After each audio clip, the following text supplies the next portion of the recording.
So this is the part 2 of financial ratio. Last week we studied about the first part of financial ratio, and that is profitability ratio and the market ratio. Now we will study about the liquidity, activity, and debt ratio. So what will you learn, my dear students, for today's discussions? Okay?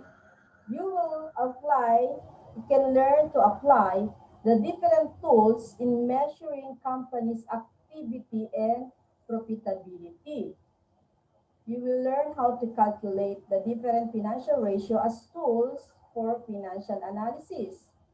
And you can evaluate companies' activity and profitability using different financial ratio.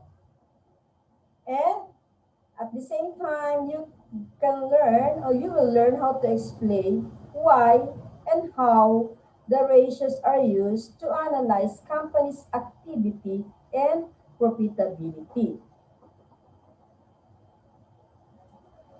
As I have said, we will study now about liquidity ratio. When we say liquidity class, we will take this from the word itself, it's liquid. But in a layman's term in Tagalog, that is in how yung company ba ay meron siyang sapat na pera, cash, na pwede niyang agad-agad pambayad sa kanyang mga obligations. Kaya tinatawag na liquidity. Liquid. O, kayo, halimbawa, I will ask you, are you liquid ba sa assets mo? Ibig sabihin, marami kang cash na pwede mo agad-agad na pambayad. So, kaya tinawag siyang liquidity.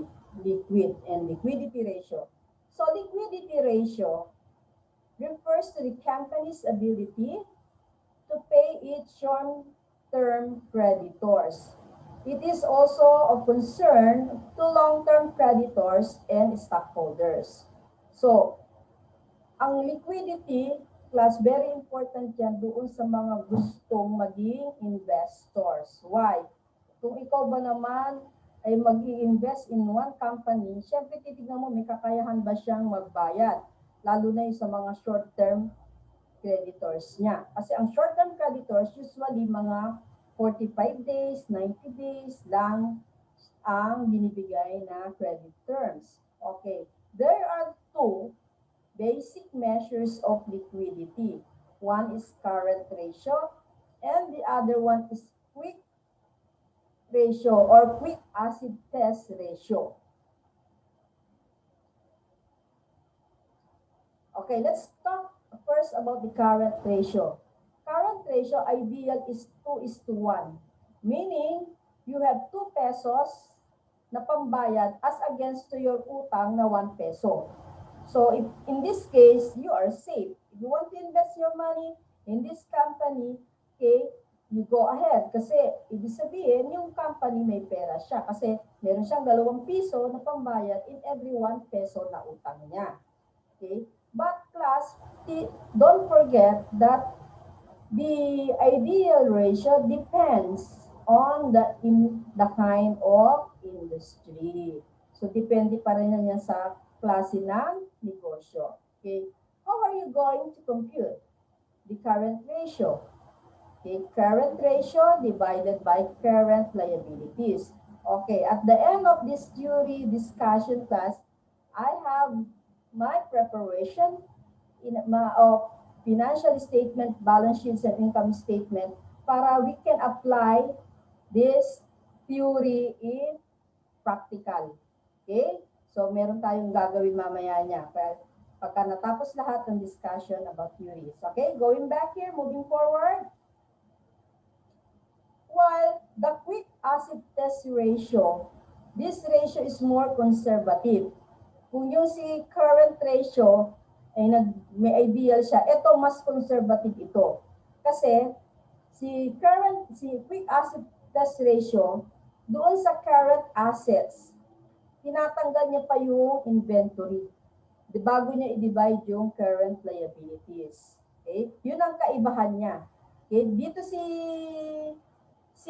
current ratio, total current assets, divide by current liabilities.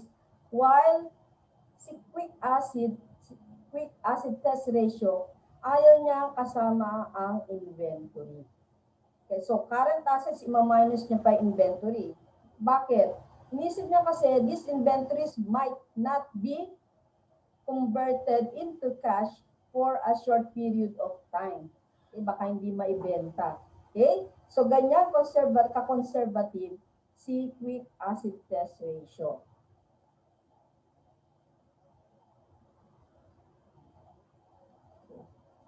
In financial management, we also need to study about activity ratio.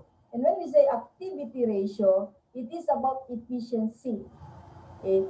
And this has something to do with your inventory turnover, average collection period, average payment period, and total assets turnover. Okay? So, how will you compute your inventory turnover? Okay? Inventory turnover can be computed simply you divide the total cost of goods sold against your total inventory.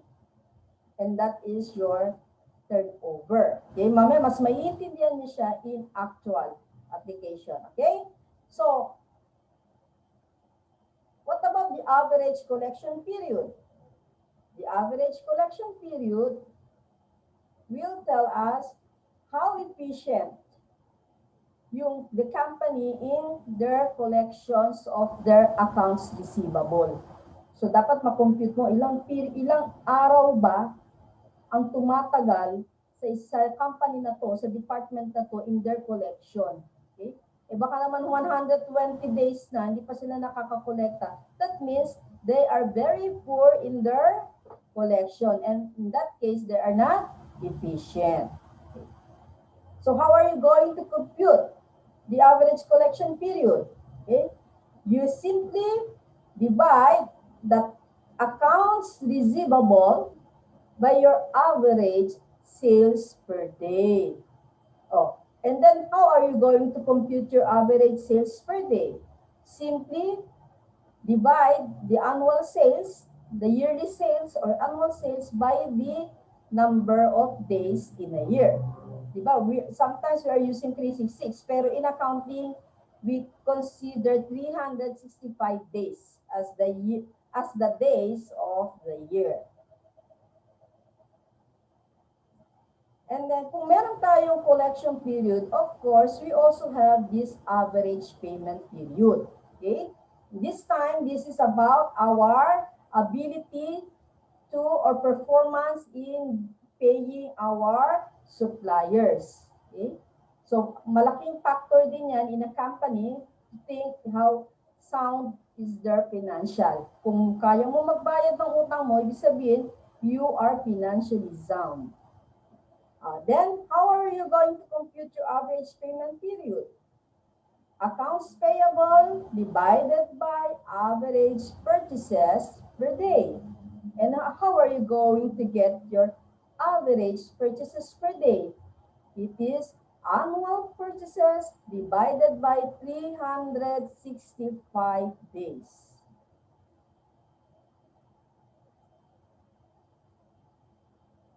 Now, we have this total assets turnover. The total assets turnover indicates the efficiency with which the firm uses its assets to generate sales. Okay? Sa layman's term yan, sa ating mga negosyante, titingnan natin, teka, ilan ba ang nagiging benta natin, asset turnover? Ilan ang percentage ng usage ng ating ininvest na asset sa ating negosyo through the sales. And also, we have the debt ratio. The debt ratio, okay, is also important in a business because this is a financial leverage ratio. Okay? Kung wala tayo nito, ay 100% sure you cannot go on or expand your business. Even the multinational companies, meron silang debt. Okay? And this debt ratio measures company's ability to handle its obligations. The more debt a firm has, the greater its risk of being unable to meet its debt payments. So, para wag dumating itong punto na to, class, yung risk that you cannot pay anymore your debts, we will have to use this debt ratio to do our analysis. Okay? One debt ratio is that debt ratio and debt to equity ratio, equity multiplier, and times interest earned. So under debt ratio, that is also one of the ratio, okay, it measures the proportion of total assets financed by firm creditors. The higher this ratio, the greater the amount of people's money being used to generate profits. Okay? So how is this being computed? Total liabilities divided by total assets. Very simple. And while the debt to equity ratio is also termed as debt equity ratio, okay, it is a long-term solvency ratio. Okay? It indicates the soundness of long-term financial policies of a company. It expresses the relationship between external equity, which we are referring to our liabilities, to our utang, and internal equity, which are referring to our investors. Okay? And external or internal equity ratio. Okay? You can call it external internal equity ratio. Okay? Wherein we simply divide the long-term debt to stockholders' equity. Now we have again another one, the assets to equity ratio. Okay? And we can call it equity multiplier. It relates to assets to owner's equity. It measures the proportion of total assets financed by company's equity. Okay? At this time, we are not talking about the debt. Okay? Sabi niya na yung kakayahan mismo, the investment mismo ng company, yung capital mismo ng company. A high ratio signifies a high level of debt, which also means that the debt to debt equity is high too. Okay? How is this being computed? Total assets divided by common stockholders' equity. And then the last one is the times interest earned. Okay, so we talk about that. Of course, we have to pay interest expense. Yan ang partner ng debt. Hindi pwedeng interest free. Okay? So, under this class, it shows how many times the annual interest expenses are covered by the net operating income. So when we say net operating income, we are referring to income before interest and tax. And it is a long-term solvency ratio that measures the ability of a company to pay its interest charges as they become due. Okay? How is this being computed? Times earnings before interest and taxes divided by interest expense. Okay, so we're done with the theory. We will now proceed with the application. Okay, so we will put all this formula in numbers. Okay, let's proceed. Okay. The theories that we discussed, class, cannot be put into numbers without the balance sheets, without this statement, balance sheets, and without this another financial statement, income statement. So, pwede mo lang gawin lahat ng yon kung you have this data. Okay? So, napakasimple lang naman. You cannot, hindi mo yung kamukha ng mga algebra na mag-iisip ka ng talagang numbers. Okay? Dito, ang gagawin mo lang puro division. Okay? But as long as you know the formula, okay ka na doon. Okay? So, let's start now. Okay? We discuss about liquidity ratio, wherein we say that it's about how the company will pay their short-term liabilities. Kung gaano ba siya ka-liquid. Okay? So, we studied about the current assets, okay? Current ratio. And current ratio, simply divide the current assets to your current liabilities. So how much is our current assets? I have here in million, that is 5,758,000. Nasaan siya? Ito siya. Nakikita niyo siya? Okay? Yan. 5,758. Okay? Yan. Yung period, yung value na yan. Yan. Kukunin mo lang. Just get it as long as you know where to find this figure, madali yan. So, total current assets is given. Just put it there, your total current assets. What about your total current liabilities? Your total current liabilities is 5,228,000. Let's see kung tama siya. Okay? Oh, we have the total current liabilities plus, and this is 5,228,000. So, here, simply divide the two, you will arrive at 0.87. Okay? So, nakikita niyo yung formula ko. M23 divided by M24. We are here. M23 and 24. Okay? Yan. Ayun. Diba? M23. Yan. 23. And M24. Yan. So, you arrive here. Okay? So, 0.87.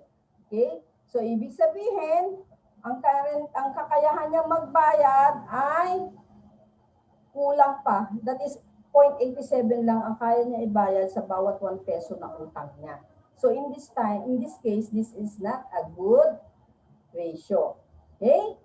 So,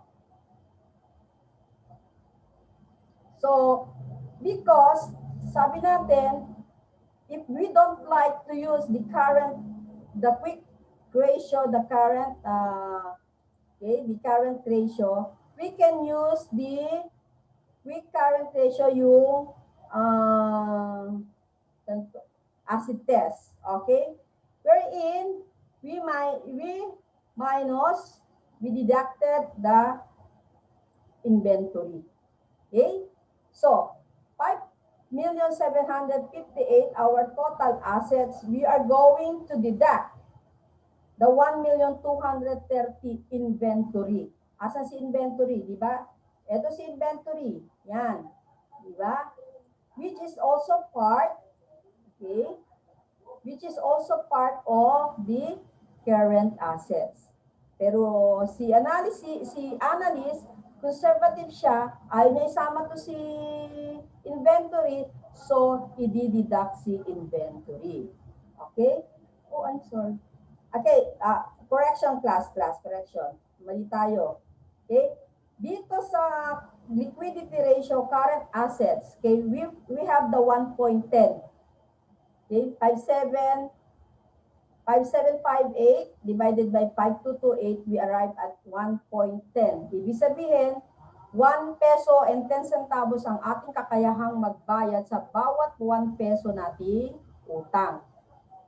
While in acid test ratio, we only have 87 centavos. Why? Bakit mas mababa? Because we deducted the inventory. Eh, bakit siya diniduct? Eh, because that is the mas preferred ni accountant, yung ganyan, ni analyst, because conservative siya. Okay? So with that, ma-alarm sila na, oh, lumalaki na yung ating liabilities. Okay? Ang kakayahan na lang natin magbayad ay 87 centavos sa bawat 1 peso nating utang.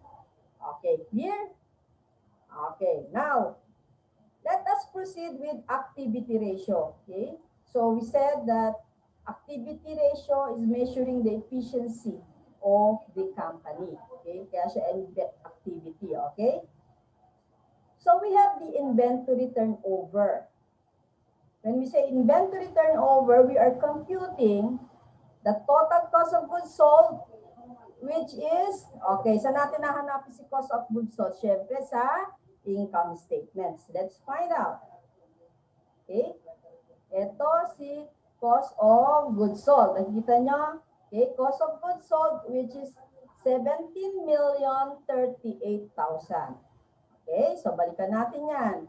So, 17 million, okay, 17,038,000 divided by the inventory. So that is the inventory turnover, which is 1385. Ibig sabihin, this means that the firm has basically sells out its inventory 13.85 times each year. So, ibig sabihin, 13.85 siyang gumagawa ng inventory sa every year ng business niya. Okay? So, an inventory, again, depends on the kind of industry. Okay? Para sa grocery store na 20, imagine, this is 20, the 20 is a normal inventory turnover of groceries. Diba? Kasi syempre, buy and sell siya. Bibili siya ng item, bibenta din niya agad. So, hindi siya nagtatagal doon sa company. So, mabilis ang turnover. While, yung aircraft manufacturer, yung gumagawa ng mga eroplano, yan, yung makagawa sila ng 4 na eroplano sa loob ng isang araw, ay ng isang taon, malaki na yun sa kanila. Baka hindi pa nga sila makaabot ng 4 eh. Okay? So, dahil, syempre, alam niyo naman eroplano, no? Di ba? Hindi yung ganun kadaling gawin. At hindi din yung ganun kamura. Okay? So, again, I will remind you that inventory turnover results depends on the type of industry. Okay? So, let's now move on. Average collection period of accounts receivable. This is how the accounting department doing their job as far as collection is concerned. Okay? So, I have here the accounts receivable. Okay? Accounts receivable divided by the average sales per day. Okay? How the average sales per day can be computed by total sales divided by 365 days. Okay? Let's see the total sales. Okay? Our total sales is 25,686,000. Okay, so simply divide this. We will arrive at 70.37. Okay, average sales per day. So yan ang average sales natin per day. Okay?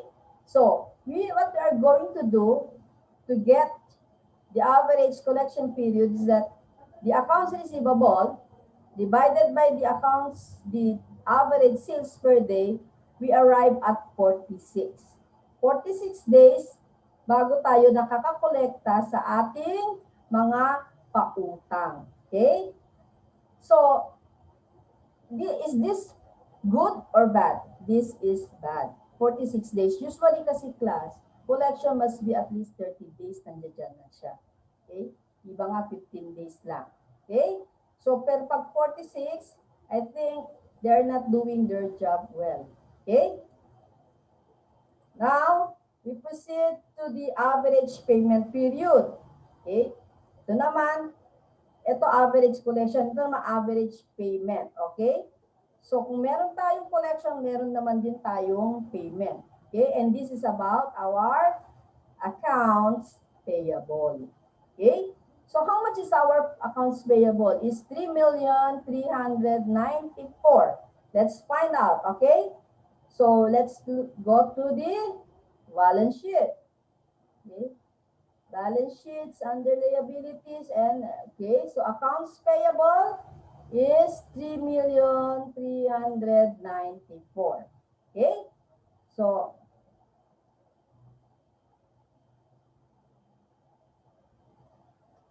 okay, 3,394,000 divided by average purchases per day. Okay? So, how are we going to get the average purchases per day? Okay. This class, annual purchases, you cannot see it here. Why? Because this is a purchases account is adjustment. So, at the end of the accounting period, sinasara na yung purchases na accounts para makuha mo yung cost of goods sold. Okay? So, mahabang process yun. Okay, but going back here, this is, okay, si average is given, okay, I think it's here, assumption is 13,630,000. So, given yan in our problem. Okay, going back here.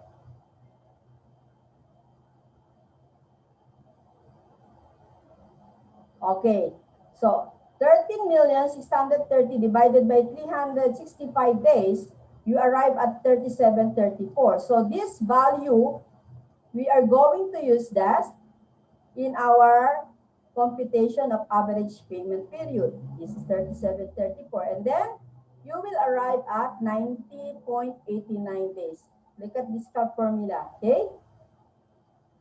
So, ibig sabihin, we are able to pay our utang in 90.89 days. Okay. So this is good if the credit term is 90 days. Kasi nearly naman siya 91 days, almost 91 days lang siya. So okay pa rin yan. Kung 90 days ang ating credit terms, paano kung 45 days din ang ating credit term? Ibig sabihin, we were not able to pay our credit noong na due in 45 days. Okay? So, makikita yan sa analysis. Kaya, importante yung mga analysis na yan. And then, okay? So, now let's see the performance of our assets. Okay? Gaano ba kasilbi itong total assets natin sa ating sales? Okay. Simply, divide the total sales to the total assets. How much is our total assets? Let's find out. Okay.